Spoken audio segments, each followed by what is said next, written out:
இன்றைக்கி நானும் நம்ம குருநாதர் வந்திருக்கடம் பார்த்தீங்கன்னா தேனி டிஸ்ட்ரிக்டில் இருக்க பெரிய குளத்தில் ஆசிக்கணி லாஃப்ட்டுக்கு வந்திருக்கோம். ஹலோ மக்களே, ஸோ இந்த வீடியோ பார்த்தீங்க அப்படின்னா பீஜன் வளர்க்குற எல்லாருமே ஒரு ட்ரீட்டாக தான் இருக்கும். அண்ட் இந்த லாஃப்டோட கேஜ் செட்டப் பார்த்தீங்கன்னா ரொம்பவே யூனிக்காக இருந்தது. ஸோ இந்த லாஃப்ட்டில் நான் ரொம்பவே நோட் பண்ணது பார்த்தீங்க அப்படின்னா கீழே ஒரு ரெக்க கூட இருக்காது, அவ்வளோ நீட் அண்ட் க்ளீனாக இருந்தது. அண்ட் இந்த லாஃப்ட்டில் பார்த்தீங்க அப்படின்னா இம்போர்ட் அண்ட் எக்ஸ்போர்ட் பண்ணுறாங்க. ஸோ மேக்ஸிமம் ஆஃப் கண்ட்ரியோட ரிங் போட்ட போர்டு வந்து நிறையா இருந்தது. என்னதான் இம்போர்ட் அண்ட் எக்ஸ்போர்ட் பண்ணாலும் ஸோ லேக்ஸ் கணக்கில் பார்த்தீங்க அப்படின்னா ஒரு பேருக்காக ஸ்பெண்ட் பண்ணுறாங்க. இம்போர்ட் பண்ணுற பேர்ட்ஸோட ஸ்டாண்டர்ட் பார்த்தீங்க அப்படின்னா ரொம்பவே யூனிக்காக இருந்தது. ஸோ பீஜன் கிரேஸ் உள்ள என்ன மாதிரி ஒரு பையனுக்கு இந்த இடம் பார்த்தீங்க அப்படின்னா ஒரு ஹெவன் மாதிரி தான் இருந்தது. அண்ட் இவங்களோட ப்ரீடிங் செட்டப் பார்த்தீங்க அப்படின்னா ரொம்ப யூனிக்காக இருந்துச்சு. ஒரு புறாக்கு இவ்வளோ ஸ்பெண்ட் பண்ணணுமா அப்படின்னு நினைக்கிறவங்க மத்தியில் இந்த பீஜன் கிரேஸ் பார்த்தீங்கன்னா ஒருத்தர் எவ்வளோ தூரம் ஸ்பெண்ட் பண்ண வச்சிருக்குன்னு பாருங்க. ஸோ இதுதான் நான் புறா ஷோட உச்சக்கட்டன்னு சொல்லுவேன். ஒரு 4-5 வருஷத்துக்கு முன்னாடியே வரப்போற கலர்ஸ்லாம் பார்த்தீங்கன்னா இப்போ எடுத்து வச்சு அதை ப்ரீட் பண்ணி கொடுத்துட்டு இருக்காரு. ஸோ பார்க்கவே அட்டகாசமாக இருந்துச்சு.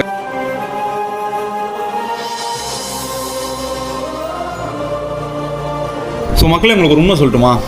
ஸோ அந்த பில்டிங் ஃபுல்லாக பார்த்தீங்க அப்படின்னா புறா தான் இருக்குது. So stay tuned next studio. Bye bye மக்களே.